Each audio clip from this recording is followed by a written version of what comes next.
Prosseguindo no estudo de História da Igreja, estamos na página 103. Vamos agora para o item 69.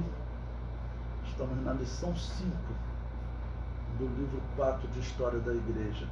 Maria Sanguinária. Esse é o nome que a história deu para essa católica, né? Se vocês pesquisarem, vocês verão que os católicos reclamam desse título, porque o que aconteceu com essa mulher? Ela reimplantou o catolicismo na Inglaterra e ela perseguiu os protestantes, né? Matou protestantes, usar a expressão popular, à vontade, como alguns dizem. E foram tantos que ela ficou conhecida na história como Maria Sanguinária. Mas por que também? Vamos voltar um pouquinho na história. Lembre-se que na Inglaterra a reforma protestante, a reforma foi feita pelo rei Henrique VIII. E ele tinha feito o quê? Ele fez a reforma para se desligar da Igreja Católica, para se divorciar. E para isso ele baniu a católica, né, que era a esposa dele, para ele poder se casar com outra mulher. Então ele fundou a Igreja Protestante da Inglaterra e depois os bispos aprovaram o divórcio do rei, ele se divorciou, casou com outra mulher.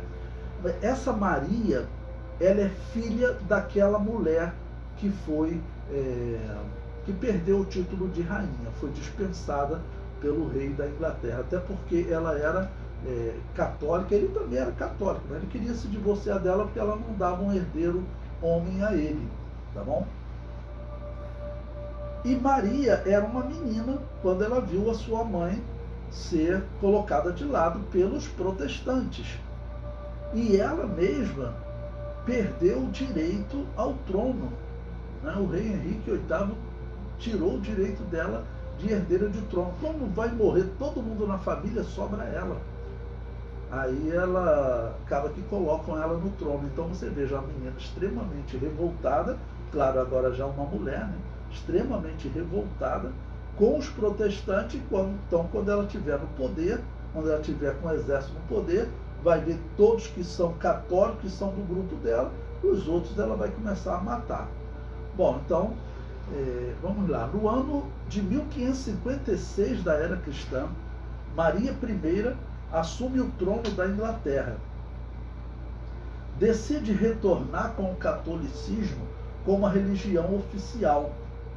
Ela ficará conhecida como a Sanguinária, devido à sua perseguição aos grupos religiosos opositores. Grupos religiosos aqui, irmãos, entendam, tanto protestantes quanto anabatistas. Os anabatistas também serão duramente perseguidos na Inglaterra. E o propósito dela era realmente colocar o catolicismo em definitivo na Inglaterra. Porque, claro, a Igreja Católica tinha perdido uma quantidade de impostos que ela recebia lá das terras que ela tinha na Inglaterra, né? Então, tudo isso passou para os protestantes. E agora Maria vai, então, fazer com que tudo retorne para a Igreja Católica. A situação só não foi pior porque o reinado dela foi curto, tá bom? Porque senão ela teria realmente conseguido talvez terminar com o protestantismo na Inglaterra. O comentário prossegue. Ela poderia ter acabado com a perseguição, visto que os católicos foram perseguidos por seu pai, Henrique VIII, fundador da Igreja Reformada da Inglaterra, mas decidiu se vingar das perseguições. Essa questão, né, dos religiosos que acreditavam na violência, né, para eles era o único caminho, né, do cristianismo se manter puro. Isso é inacreditável, né? Mas era o que eles pensavam. E os católicos, eles pensavam isso. Os protestantes estão corrompendo a Igreja de Deus, nós temos que matá-los. E os protestantes diziam, os católicos, inclusive o Papa, né, eles estão lá corrompendo a Igreja de Deus, nós temos que matá-los. Então, por isso ficava essa guerra. Agora quem está sofrendo são os protestantes na Inglaterra. Quando voltar a ser um rei ou rainha protestante, os católicos vão sofrer. Tá bom? o comentário prossegue. O reformado Thomas Cranmer, que participou da criação da Igreja Reformada na Inglaterra, foi condenado à fogueira com mais 300 naquelas que ficaram conhecidas como perseguições marianas. Não é à toa que ela ficou conhecida como a sanguinária. Aí coloquei até uma figura dela aí. Então você veja, numa das perseguições, ali cerca de 300, né, sendo queimados. Então esse tipo de ódio do cristão pelo cristão, como o historiador chama, os historiadores falam assim, para eles são cristãos se matando. Então esse ódio, no entender deles, de cristão contra cristão, é algo assim inexplicável, é algo inacreditável, da maneira como eles se matavam. Nem no islamismo você encontra isso, mesmo tendo rivalidade entre sunitas e xiitas, ok?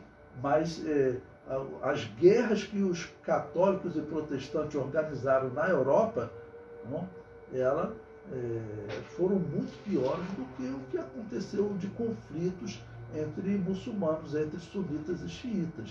Então isso aí para o historiador é difícil de aceitar, né?